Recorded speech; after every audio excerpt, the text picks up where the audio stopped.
Hello, welcome back to the channel. Midweek edition. We know what's coming. So hey, for everyone here, welcome. Glad you stopped by. If you're new here, do me a couple things. Hit that subscribe button, then go over and ring that bell. Make sure it says all so you know when the next video pops up.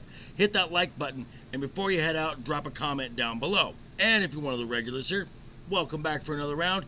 I ask that you also hit that like button, and before you leave, drop a comment as well. YouTube loves the comments. And so, what's up, folks? We know why we're here, but before we get started, check out the merch store again. Link will be in the description down below. Great time for the holidays. Also, giving to a good cause. Check out the featured channels. Check out the playlists, and also check out the Funhouse, aka the community tab. Always some stuff in there. Check it out. Cool. Okay. Monday, we get a brief intro to the HBO series Titans. I will be doing a quick recap of episodes 1, 2, and 3 so far of season 4. Then next week, we will be all caught up, ready for episode 4. So, without any ado whatsoever, let's get into it. Okay, episode 1, we start off with Lex Luthor with a team of archaeologists have found an ancient place of the worship. The lead on the project, whose last name is Bennett, May Bennett. If you know the comics, you know that name. Discloses that this is a temple of Azarath. Interesting. The Titans, fresh off their victory in Gotham, are headed west to San Francisco. They get a call from Bruce Wayne, who thankfully we don't see, because Ian Glenn is a terrible Bruce Wayne, to go back to Metropolis because someone wants to meet their son. Superman wants to meet Connor. Just for those of you who know, Connor Kent is a genetic clone made from the DNA of both Superman and Lex Luthor. So, interesting.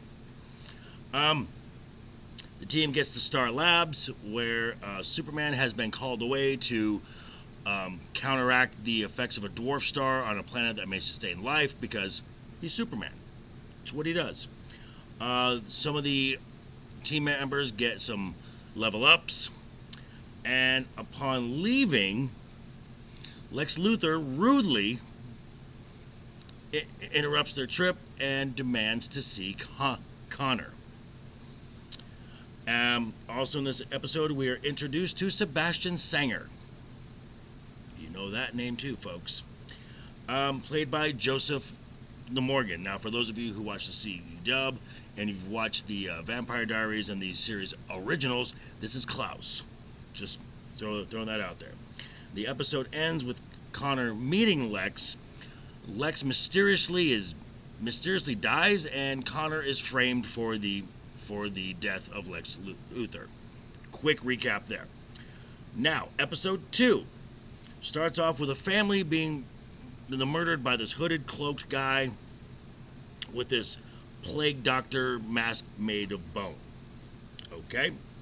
We then see Connor in prison, where he's describing what he saw to Dick Grayson and to Starfire, saying he's never seen any type of power like this. So they assume that they're saying that this is a mystical thing. So Starfire takes Tim Drake, yes, he's part of the team, takes the information that he hacked from Lex Luthor's personal files, tracked down another possible lead. Sebastian Sanger is given a presentation at the video game company. He is rejected, but he says he's going to change the world. Later on in the episode, his elderly mother dies. Exploring Lex's penthouse, Dick Grayson brings Raven in, who uses her powers because magic leaves traces. And through her powers, she finds a house leads to the house where the family earlier in the episode was killed. She tracks down the killer through the daughter, who was left alive in a nightmare state, and leads them to a slaughterhouse. Raven kills the bone face guy himself after he offs himself, makes himself burst into flames. Connor's freed from all crimes, and the episode ends with the team headed out of Metropolis, and they get their asses kicked by Mother the Mayhem. Raven is changed a bit, and Mother returns to the temple with all the followers chanting Azarath Mitrion Synthos. Interesting. Okay, that is episodes 1 and 2. I just got done watching episode 3, so a quick recap of this. We find that Raven's change was that her empathic abilities have been taken from her, and then the Mother Mayhem, back in the temple, adds those powers to this giant crystal thing, calling Raven a heretic. Since we are dealing with magic, Nightwing enlists the help of a former antagonist who's been in prison for some time, that being Jinx. We're going to talk about her in just a little bit. And then back at Star Labs, Connor, Tim Drake, and the Special Projects Director Bernard find a link of all the recent murder victims have a similarity. They all have this blood anomaly that dates back to the ancient Assyrian nation. Sebastian Sanders has the same blood anomaly, so obviously he's going to be next on this target. They find out that a symbol has been painted on all the crime scenes that matches the game logo that Sebastian Sanders was creating.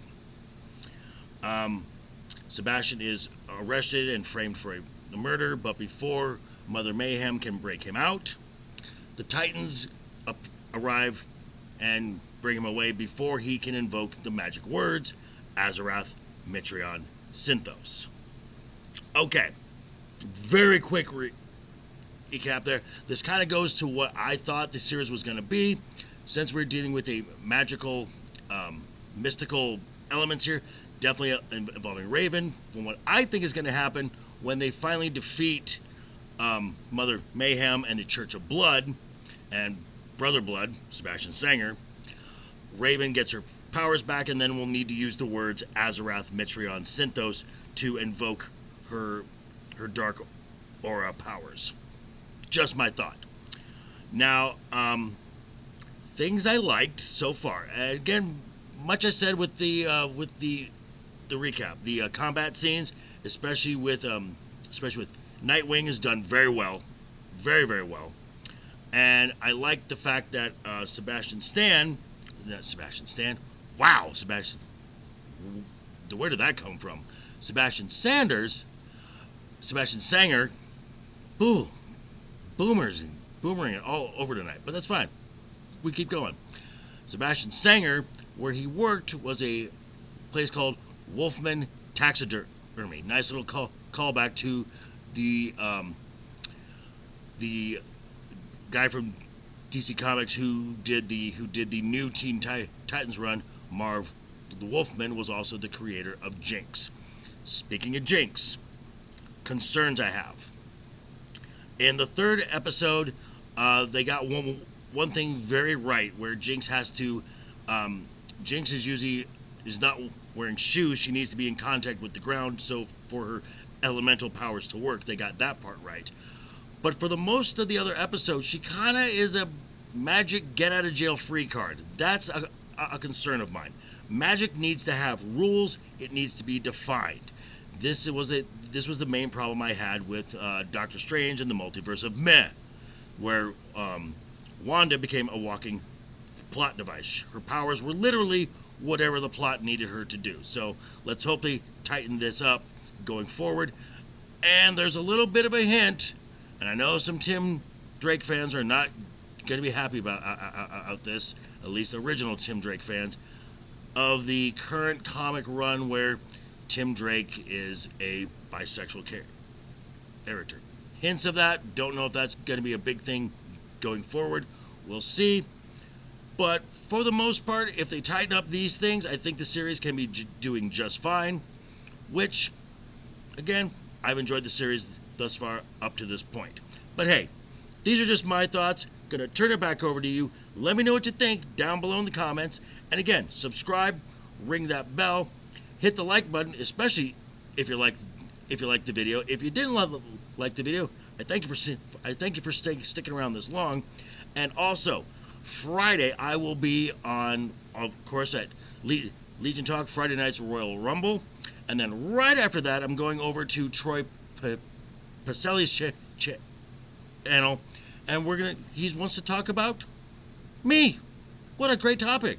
So again, guys, one last time, subscribe, ring that bell, share the video, and I will see you Friday at the Royal Rumble and over at Troy Pacelli as well. And don't worry, folks, Monday, something you're all waiting for, my take on Black Panther 2, Wakanda, whatever.